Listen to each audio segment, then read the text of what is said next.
Hi everyone, welcome to our video on relative extrema and analyzing graphs. So relative extrema it's meaning two different things. It either means the relative maximum or the relative minimum, and I'm abbreviating those. So relative max or relative min, and the relative max is just the largest y value in what we call a neighborhood, that's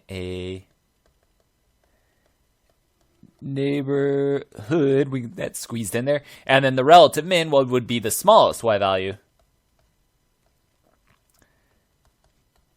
Y value in a neighborhood. Okay, so, and they usually, so neighborhood, let me spell that all the way. They usually just occur at peaks. So that's one way to say it. They occur at, we can put that in quotes, peaks. So something that looks like this, or something that looks like this, or something that has a cusp to it. Okay, so there. Okay, so it's just the kind of like the highest point of a mountaintop, or the lowest part of a valley is a different way to even think of it. Okay, so and here's the mathematical definition. It's just letting us know we have, again, the largest y value or the smallest y value based on the relative max or the relative min. They occur at turning points, so where the graph goes from increasing to decreasing or decreasing to increasing. And they could also occur at endpoints in applications. Usually that's not considered a relative in pure math, but if it's an application, well, we can treat it as such. So like on this problem, we'll treat it like an application. Okay, and then other theorems that come from it, the local extrema theorem. If f has a local minimum or maximum value at some c, and f prime of c exists, then f prime of c is 0. Okay, so, and then critical numbers are part of that. An interior x value c of the domain of f at which f prime of c equals 0 or f prime of c fails to exist is called a critical number of f. All right, so let's take a look at a graph here where they said the graph of just f of x, and be careful with what the graph they give you. So like, just notice real quick, example 2 is f prime, so it's going to be treated differently. So in example 1, it says the graph of f of x is given.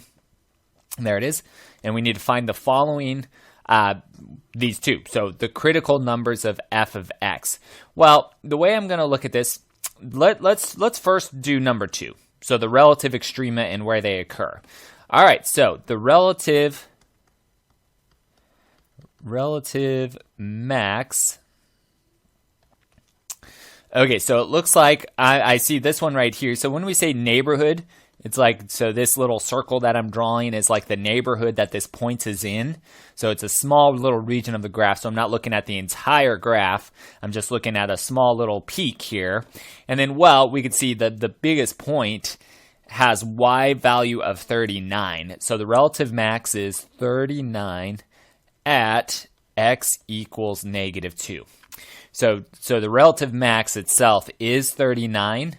If they said, where does it occur, you would say at x equals -2. So I usually just write out the whole thing to show that I have both answers. So the relative max is 39 at x equals -2. Maybe let me change that arrow. Let me just write is instead. The relative max is 39 at x equals -2.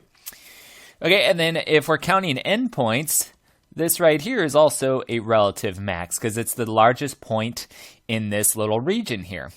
Okay, it has the largest y coordinate, so we have another relative max. Another relative max is 14 at x equals 3. Okay, so the where they occur, let's highlight it, is these. The actual extreme is those.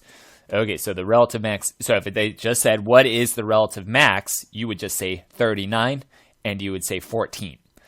But then if they said where, then say those x coordinates. Okay, so just careful with that vocabulary. Okay, and then our relative minimums. Well, I see I'm going to do this one. Let's use blue.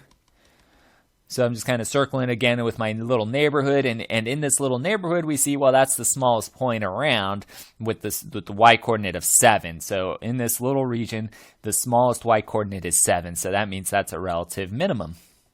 So the relative min is 7 at x equals 2. And then one last one where it looks like we have that endpoint. The smallest y-coordinate is negative 42, so we have a relative minimum is negative 42 at the x equals negative 5. Okay, so there we found the extrema. So the extrema is looking for the relative maximum and the relative minimum. And well, on this problem, we have 2 of each. So, and it varies by problem. You might have 1, you might have 0, you might have like 4. So it just depends on how kind of many times there's peaks involved. Okay, so there's that. And now our critical numbers. So the critical numbers are where our x values had those relative maximums. So x equals, so I'm going to write it like this. Let's just say x equals negative 2. And then I'm going to say positive 2. This is where those peaks were. Okay, so that's the peaks. So these would technically be the only 2 if we're doing a true mathematical definition of what relative extrema are. But if we're counting endpoints, then we would also... Okay, so let's just go ahead and do it in order. The negative 5, negative 2, positive 2, and positive 13. These are the critical numbers when including endpoints. Okay, so that again is kind of usually only if it's an application. So like if it's a word problem, those would be considered. If it's abstract, often we ignore them.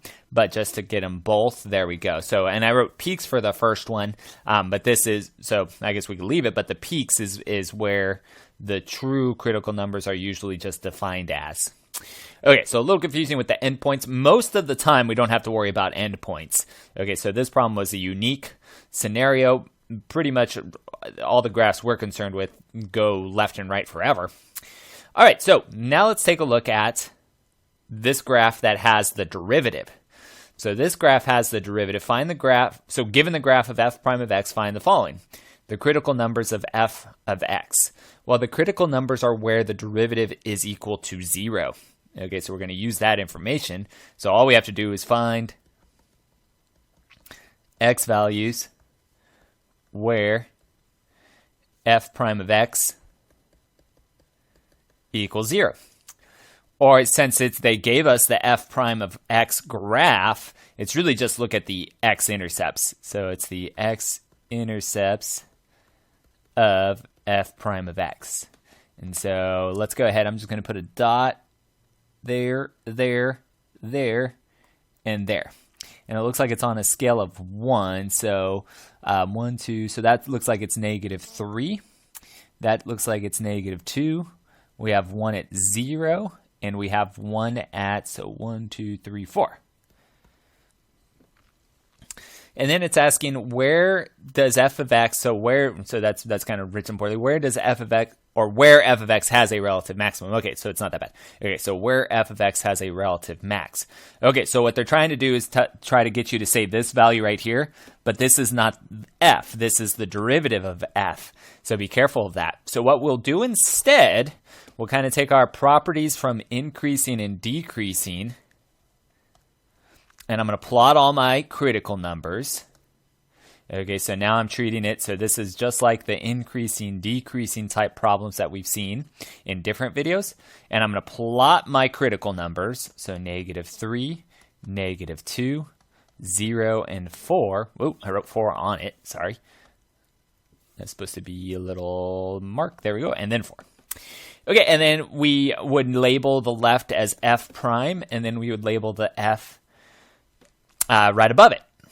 Okay, so I have this information, and then what we would usually do is choose a value in between all of these intervals and plug it into the function. So say, for instance, I want to plug x equals 6 in, so 6 is bigger than 4, so I'm just choosing anything bigger than 4. Well, that's looking at this part of the graph, and all I care about is the sign of f prime. Well, this, anything past 4, anything bigger than 4 going to the right of x, is above the x-axis. Okay, so that means this f prime is positive in this interval. Okay, again, we're using f prime. It's not just looking at f and seeing where it goes up. No, it's just where it's positive and where it's negative.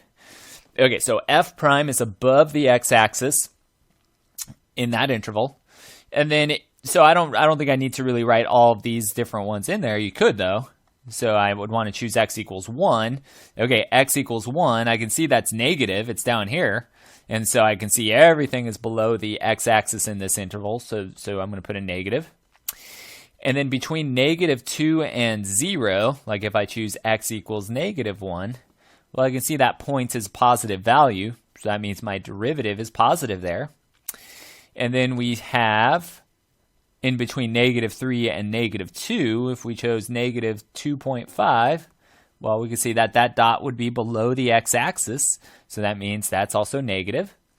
And then one last time, anything bigger or smaller, I mean, than -3, x equals -5, that's above the x-axis, that's positive.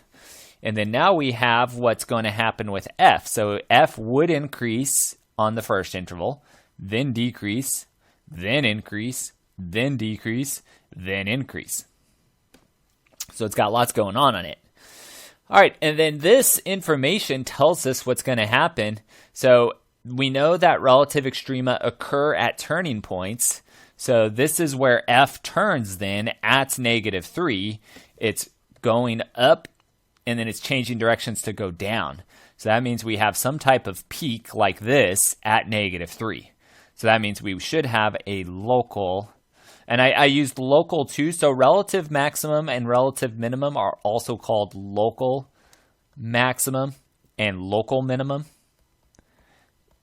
So just to use a different vocabulary, so this would be a local max because it went from up to down. And then when it went from down to up, we've got a local minimum. When it went up to down, again, we would have a local maximum. And then when it went from down to up, one more time, we've got a local minimum. Okay, so our local maxes I'm going to highlight in yellow. So it occurred at -3, and it occurred at 0. And then let's highlight the local minimums in pink. It occurred at -2, and it occurred at 4. Okay, so there we go. So it has relative maximum or local max at x equals -3 and 0. And then our local minimums were at x equals -2 and 4. Let me go ahead and box that first one too. There. Okay, so notice the difference between viewing f prime versus viewing f. Okay, so we've got different things that happen. So when it was just f, all I was looking at was the peaks to get those relative maxes and mins. When it was f prime, I wanted to know the signs of f prime, so then I could figure out what's happening with f. Okay, so that's that. So if you do have questions, please let me know. Otherwise, thanks for watching, and I will see you next time.